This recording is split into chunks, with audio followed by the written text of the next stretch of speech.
ժողովրդավարական մեղմ ասած շատ մեծ երևակայություն է պետք։ Քարոզարշավի վերջին օրն ազգային ժողովի նախագահը CVT-ին ճիշտ է չի արել, ասել է ինչ-որ հղի է տեղադրել այս արդյունքները, բայց ասել է ինձ բավարարում են այս արդյունքները, որով իրենց տեխնատուն ավելի առաջատար է։ Կարծում եք սա էլ է ավելի ինչ-որ ազդեցուցիչ բան ունեցել գաղափարից։ Այո, անշուշտ, իհարկե հենց մենք ներկայացրեցինք հենց այդ փաստը, հիմնականում սոցիոլոգիական հարցման արդյունքները հրապարակվում են ազդելու համար ընտրությունների վերջնական ելքի վրա։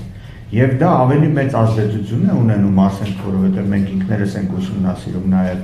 ընտրողների պահվածքը, ավելի մեծ ազդեցություն է ունենում, քան թե օրինակ 100 հատ պաստառ փակցված լինի ճանապարհի վրա։ Եվ դա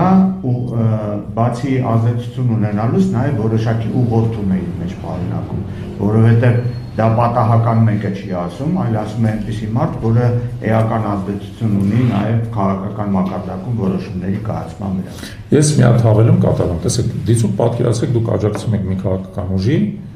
որը այդ հաղորդագրության մեջ իրան ասում է, որ այդ ուժը ստանալու է ընդամենը 2% ձայն։ Այսինքն շեմը չի հաղթահարելու։ Մեծ հավանականությամբ, եթե դուք ընտրող եք, դուք այդ ինֆորմացիան ստանալուց հետո կարող եք մտածել հետևյալի, դե եթե միևնույն է, ինքը չի ստանալու այդ շեմը, ես ավելի լավ ընտրության չգնամ։ Եվ կարող է արդյունքում դուք չգնաք ընտրության, եւ այդ ուժները չստանա այդ ձայները եւ արդյունքում չանցնի շեմը։ Եվ վերջում էլ այդ հայտարարողը ասի, տեսեք, ասում եք այդ ուժը չի անցնելու շեմը։ Հասկանում եք։ Այսինքն սա այն կլասիկ դասական մանիպուլյացիան է, որի միջոցով մարդիկ փորձում են, ասենք, ընտրական մասնակցություն կառավարել։ Դրա համար մեր ընտրական օրենսգիրքը դա արգելում է։ Դրա համար ընտրական օրենսգիրքը հստակ պայմաններ է դնում 22-րդ հոդվածը, որ ասում է, եթե սոցիոլոգիական հարցման արդյունքներ եք հրապարակում, հստակ ասեք, երբ արվել, ինչ մեթոդոլոգիայով, ինչ ընտրանքով, քանի ընտրող է մասնակցել եւ այլն։ Բնականաբար այդ ամեն ինչ չկա։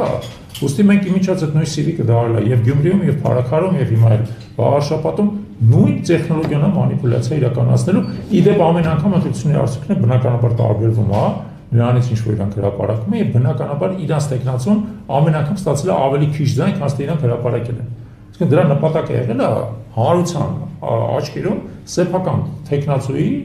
վարկանիշը արհեստականորեն բարձրացնել։ Եվ նույնիսկ եմ ասում, մենք հորդորել ենք կենտրոնական ընտրական հանձնաժողովին տվյալ հարցում հետամուտներ, որտեղ կա 22-րդ հոդվածի խախտում բացի այդ ընտրական օրենսգիրքի։ Այլ հարցեր